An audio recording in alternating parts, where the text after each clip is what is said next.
Este homem sobreviveu por quase 3 dias embaixo do mar. E não, ele não aprendeu a respirar embaixo d'água. Na costa da Nigéria, em maio de 2013, Harrison Okene, o cozinheiro de um barco rebocador, acordou às 4h30 da manhã com o barco virando. Uma tempestade violenta e uma manobra errada fizeram a embarcação capotar. Enquanto a tripulação se afogava, Harrison foi jogado de um lado para o outro no escuro, enquanto a água gelada invadia o barco. O barco afundou e pousou no fundo do mar, a 30 metros de profundidade. Harrison conseguiu nadar até o banheiro de uma cabine de oficiais. Pela física, quando o barco virou, o ar ficou preso no casco. Harrison encontrou uma bolsa de ar de apenas 1 metro de altura. Ele estava no fundo do Oceano Atlântico, na escuridão total, com água até o peito, respirando um ar que estava prestes a acabar. Ele ficou lá por 60 horas. Ele estava congelando, não tinha comida e o nível de CO2, dióxido de carbono, estava subindo, o que o deixava tonto. Mas o pior era o som. No escuro, ele podia ouvir os peixes e tubarões nadando pelos corredores do barco, se alimentando dos corpos de seus 11 colegas de tripulação. Ele sabia que era o próximo. No terceiro dia, mergulhadores de resgate desceram. Eles não estavam procurando sobreviventes. Estavam lá apenas para recuperar cadáveres. Harrison ouviu o som de metal batendo. Ele viu a luz de uma lanterna na água suja. Ele estendeu a mão e tocou no ombro do mergulhador. O mergulhador levou um enorme susto. A câmera do capacete gravou o momento exato em que ele grita: "Ele está vivo! Ele está vivo!" Harrison não podia subir direto. A 30 metros de profundidade por tanto tempo, seu corpo estava saturado de nitrogênio. Se ele subisse rápido, morreria. Ele teve que ser colocado num sino de mergulho e passar mais 60 horas numa câmara de descompressão na superfície até poder abraçar sua família. De 12 homens a bordo, ele foi o único sobrevivente, salvo por uma bolha de ar e pela vontade inquebrável de viver.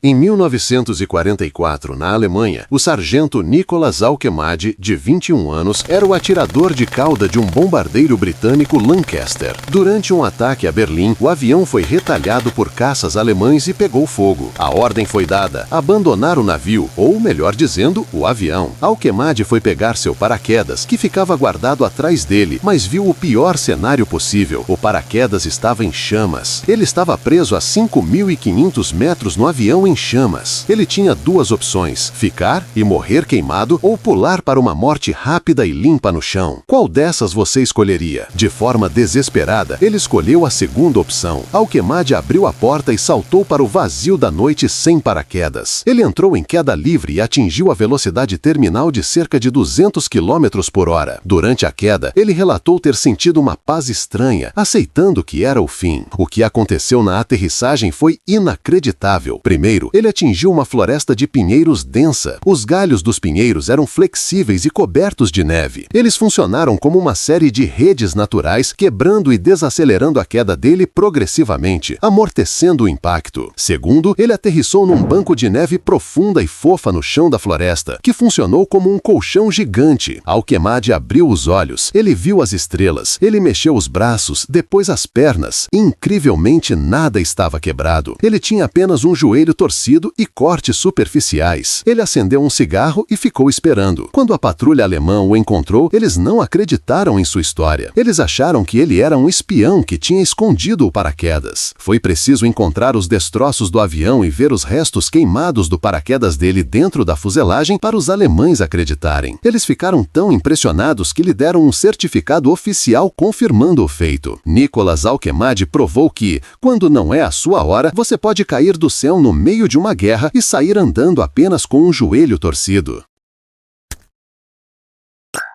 Na Califórnia, em 2020, Julie McSorley e Liz Cottrell estavam aproveitando um dia tranquilo de caiaque na Baía de San Luís Obispo para observar baleias. Elas estavam remando e filmando, mas cometeram um erro comum. Chegaram perto demais de um grande cardume de peixes conhecido como bola de isca. Onde há peixe pequeno amontoado, há predadores gigantes com fome. Sem aviso, uma baleia jubarte subiu das profundezas com a boca escancarada para engolir o cardume cardume inteiro de uma só vez. A baleia não viu as duas mulheres e abocanhou tudo que estava na superfície. Julie e Liz foram levantadas da água e engolidas junto com o caiaque, ficando presas dentro da boca do animal. Por alguns segundos aterrorizantes, elas estiveram literalmente dentro da boca de um monstro marinho, espremidas contra o teto da boca da baleia. Mas elas tiveram sorte com a biologia. Apesar de uma jubarte ser do tamanho de um ônibus, a garganta dela é minúscula, tendo apenas cerca de 38 centímetros de diâmetro. A baleia não consegue engolir nada maior que um peixe pequeno. A baleia percebeu que tinha algo errado na boca e que aquele objeto não passaria pela garganta. Ela abriu a boca e cuspiu as duas mulheres e o caiaque de volta para a superfície. Julie e Liz saíram da água ilesas, apenas com o susto de suas vidas e uma história bíblica para contar. É isso mesmo, a história do Pinóquio não é real.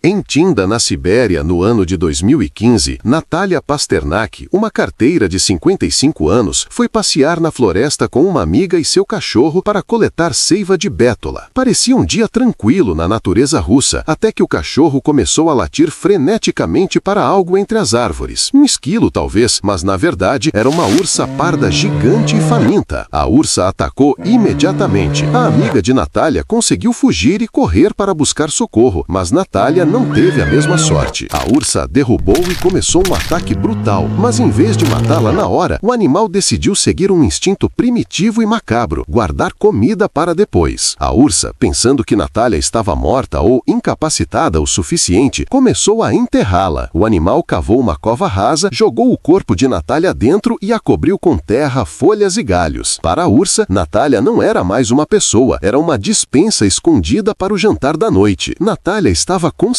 o tempo todo. Ela ficou presa na escuridão, debaixo da terra, sentindo o peso dos detritos, com o predador sentado em cima do monte, guardando sua propriedade. Os socorristas chegaram horas depois e viram a ursa agressiva protegendo um monte de folhas. Eles tiveram que atirar e matar o animal. Quando se aproximaram do monte de terra, viram algo que parecia filme de terror. Uma mão humana se moveu para fora da terra. Natália estava viva, gravemente ferida, com o couro cabeludo arrancado e mordidas profundas, mas viva. Sua primeira pergunta aos resgatistas foi: "Vocês mataram o urso?" Natália passou por uma longa recuperação no hospital. Ela sobreviveu a algo que poucos seres humanos experimentaram: ser tratado literalmente como um pedaço de carne estocado na geladeira da natureza. Esta mulher estava prestes a viver o impossível. Joan Murray era uma paraquedista experiente e estava num salto de rotina a mais de 4.000 metros de altura. Ela saltou do avião e iniciou a queda livre, mas quando puxou a corda, o paraquedas principal travou e não abriu. Ela manteve a calma e acionou o paraquedas reserva, mas ele se enroscou nas cordas e virou um nó inútil acima da cabeça dela. Joan entrou em um giro incontrolável e se tornou um projétil humano caindo em direção ao solo a 130 km por hora. Ela atingiu o chão com violência e o impacto quebrou quase todos os ossos do lado direito do corpo dela, além de destruir seus dentes. Normalmente, isso seria o fim, mas Joan teve uma sorte incrivelmente dolorosa e caiu exatamente em cima de um ninho gigante de formigas de fogo lava-pés. O impacto destruiu o formigueiro e as formigas furiosas cobriram o corpo de Joan e a picaram por todo o corpo. Você provavelmente já foi picado por formiga de fogo e sabe o quanto dói. O veneno delas é extremamente forte e causa um choque no sistema nervoso, porém é necessário uma grande quantidade para isso. Enquanto Joan estava morrendo e seu coração parando pelo trauma da queda, a dor intensa e a descarga química das picadas de milhares de formigas funcionaram como uma injeção de adrenalina natural, mantendo o coração dela batendo tempo suficiente para os paramédicos chegarem e estabilizarem o quadro. Ela ficou em coma por 2 semanas e passou por 17 cirurgias de reconstrução. Digite "Eu amo as formigas" para agradecê-las.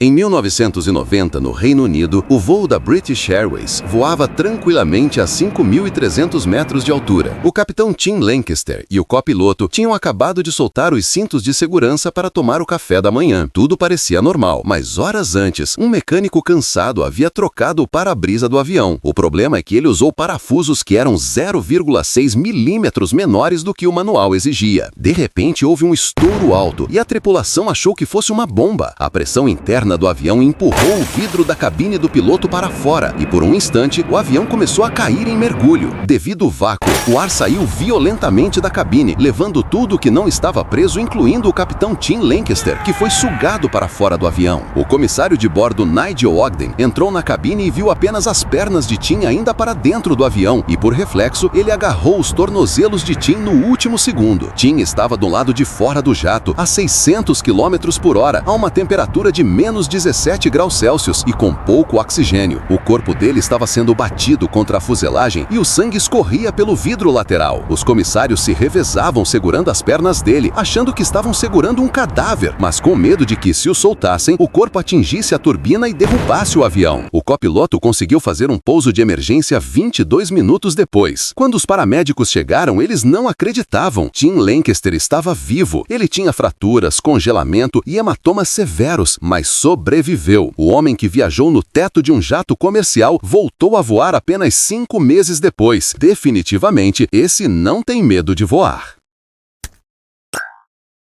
Em 15 de agosto de 2012, no Rio de Janeiro, um operário de 24 anos chamado Eduardo Leite estava trabalhando numa construção em Botafogo. Ele estava no chão, fazendo suas tarefas, usando o capacete de segurança obrigatório, até que um vergalhão de metal de 2 metros de comprimento escorregou e caiu de uma altura de 15 metros. O ferro ganhou velocidade em direção ao chão como um dardo gigante lançado do céu, mas Eduardo estava no caminho. O vergalhão atingiu e perfurou o capacete.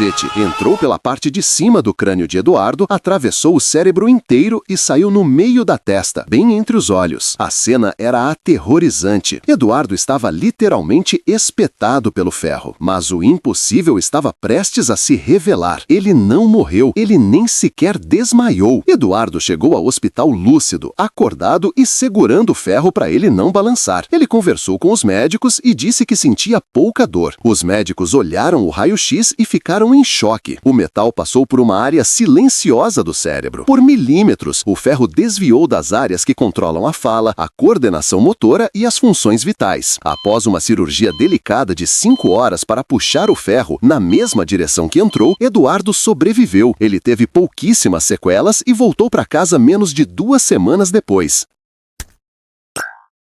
Em 2008, no Reino Unido, Matthew Lowe, um operário de 25 anos, estava trabalhando em uma fábrica que usava esteiras transportadoras pesadas. Era um turno normal, até que sua roupa prendeu em uma das máquinas. A esteira não parou e puxou Matthew para dentro e o arrastou em direção a uma abertura minúscula na estrutura da máquina. O espaço por onde a esteira passava tinha cerca de 13 centímetros de largura, o tamanho de uma caixa de CD. A máquina forçou Matthew através do buraco, o esmagando e puxado como pasta de dente num tubo. O impacto quebrou suas costas em 2 lugares, esmagou sua pelvis, fraturou costelas e rompeu seu estômago e intestino. Por sorte, a cabeça de Matthew passou em um espaço maior e ele não sofreu lesões mais sérias. Ele descreveu depois que podia ouvir seus ossos estalando enquanto era compactado e empurrado para o outro lado da máquina, caindo no chão ainda consciente. Os médicos não acreditavam que ele sobreviveria, mas Matthew passou por 6 cirurgias de emergência e